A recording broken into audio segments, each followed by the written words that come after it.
नहमदुहु व नुसल्ली व नुसल्लिमु अला रसूलिहिल करीम। इतिकाफ़ बड़ी अज़ीम इबादत है और जो बंदा इतिकाफ़ के लिए बैठे तो उसको इस बात का ख़्याल रखना चाहिए कि उसका इतिकाफ़ कहीं ज़ाय न हो जाए।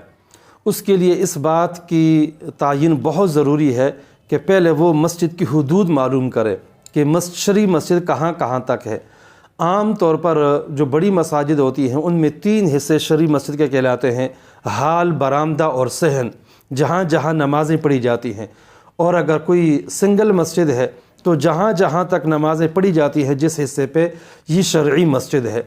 मोतकिफ़ इन शरई हुदूद के अंदर अंदर रह सकता है। शरई हुदूद से अगर थोड़ी देर के लिए भी बाहर चला गया, 10-20 सेकंड के लिए भी अगर बाहर निकल गया तो उसके इतिकाफ़ टूट जाता है। चुनांचे शरई हुदूद से बाहर निकला जूते दुरुस्त करने के लिए या वो जगह धोने के लिए तो इतिकाफ़ टूट गया।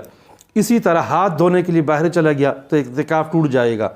इसी तरह खाना खाने के बाद कुल्ली करने के लिए चला गया तो इसका इतिकाफ़ टूट जाएगा। बर्तन धोने के लिए चला गया तब भी इतिकाफ़ टूट जाता है।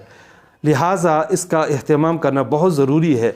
ये जो मस्जिद में वज़ू करने की जगह होती है, जहाँ बर्तन भी धोए जाते हैं, जहाँ पे पानी हाथ धोए जाते हैं और कुल्ली की जाती है, ये जगह शरई हुदूद से बाहर हुआ करती है। इसलिए कि शरई मस्जिद के अंदर वज़ू किया जाए, बर्तन धोए जाएं, ये तो जायज़ ही नहीं है।